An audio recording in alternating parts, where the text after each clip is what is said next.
Shalom. First and foremost, we give all praise and glory unto Yahweh Bashem, Yahweh Shai, Bashem Makakodash. Double honors to the elders of GMS, rule well. Peace, salutations, and lay Akim in the four corners, pushing truth for sincerity. Peace be unto you. Shalom. Hebrew word of the day is thaba'ah, which means come. Spelled tha, which is 400. Ba represents numerically 2. Ah numerically represents 1. Altogether is 403. Come.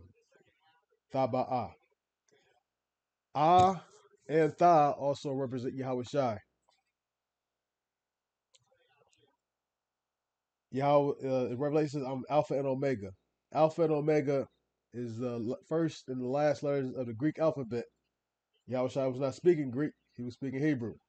So the first and the last letter of the Hebrew alphabet is Ah and Tha.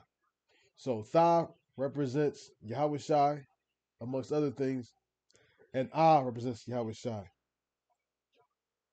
Ba represents house, inn, tent, home. So asking for Yahweh Shai to come is literally come. Yahweh Shai. Yahweh Shai come. Taba'ah. 3 syllable word. Herb of the day. Blood root. Indigenous to East North America. It's a small herb. It's very hard to find and locate in the wild. Useful for chronic bronchitis, larynginitis, uh, asthma, whooping cough, any complaints of respiratory organs. Uh, Large doses of this are toxic. That's your herb of the day, blood root. Fox News alert, the U.S. military launching airstrikes against ISIS in Syria, the second time the U.S. has attacked the Islamic State as part of retaliation for the killings of 2 Iowa National Guardsmen and an American interpreter last month. Our next guest knows all about fighting in the war on terror. Retired Vice Admiral and Navy SEAL Robert Harward led invasions in Afghanistan and Iraq and is a member of JINS's Iran Policy Project. Joining us now, Vice Admiral, thank you for taking time. I want to get your reaction to these strikes in Syria. Well, Griff, it's just a continuation of the global war on terrorism. ISIS, Al-Qaeda, or these organizations that have American blood on their hands, we're going to hold them accountable and get them. So this is exactly that again. We knew these guys had killed our people. We got them. And that's going to go on. That's going to be a persistent, consistent policy. I think more importantly, though, is the timing and where this happened. This is a clear signal to the government of Syria and others who are interested that we're going to be involved.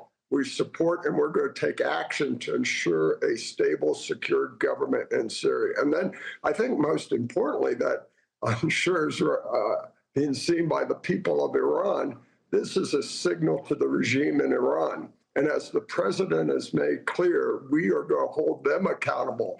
If they're going to continue to oppress, kill, murder their people to maintain power, we stand in support of the Iranian people.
Actually, you don't understand the system in Libya at all. You don't understand the system. What is termed as a prime minister in Libya is decided by the General People's Congress, which is formed by People's Congresses and committees.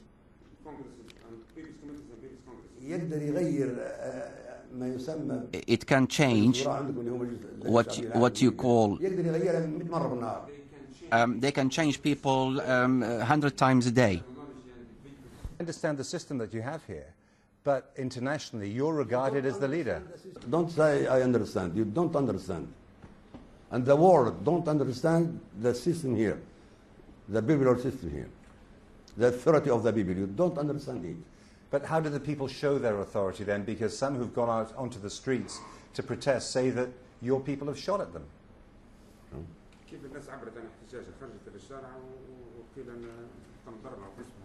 No demonstration at all in the streets. Have you seen any demonstrations? Any protests? Yes, I have, yes. Where? I saw some today. I Where? saw some in Zawiya. Yesterday I saw demonstrations. Are they supporting us? No, they're not supporting They us. are not against us. Some were against you and some were for No, you. no one against us. Against me for what? Because I am not president. But They love me, all my people with me. They love me all. But if they do love They will die to protect me, my people. if, No. if Some you say they do love you, then why are they capturing Benghazi and they say they're against you there? Why are they? It is a guide. It is a guide. It is a guide. Not my people. It is a guide. Guide. Yeah. They came from outside. So they're the people pulling down the posters and putting up the flag of the king?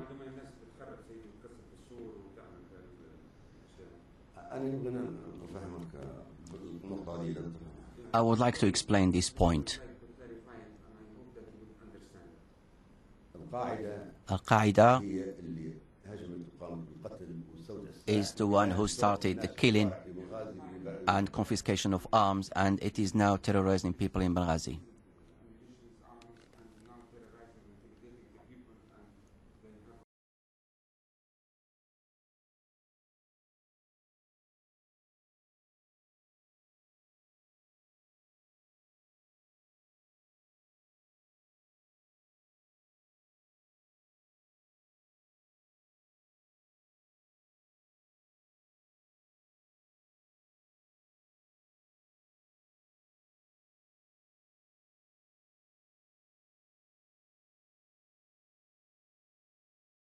For regime change. And we're going to hold them accountable for the actions they take. So I think this is a clear signal across all three of those spectrums, a real indicator of where this administration is going. That's exactly right, Admiral. In fact, the Wall Street Journal reporting on possible military options that the Trump administration is looking at. Inside the article, they say this: administration officials have had preliminary discussions about how to carry out an attack on Iran if needed to follow through on the threats, U.S. officials said. The discussions include what sites might be targeted. One option being discussed is a large-scale aerial strike on multiple Iranian military targets. This comes, Admiral, after President Trump took to his Truth Social yesterday saying this: Iran is looking at freedom. Perhaps like never before, the USA stands ready to help. What do you foresee possibly developing here? Oh, it's inevitable. It will happen. There's regime change going to happen in Iran. This president does what he says. He's made that very clear in Venezuela and other places. So it's going to happen. We stand behind the people of Iran. And don't forget, this is what Iran was in the 70s, a prosperous nation that enjoyed all the values and support of the West. So I believe this is, 4 or 5 decades in the coming. It will happen. And what's different here? You have the Bazaris, the business folks. They can't live.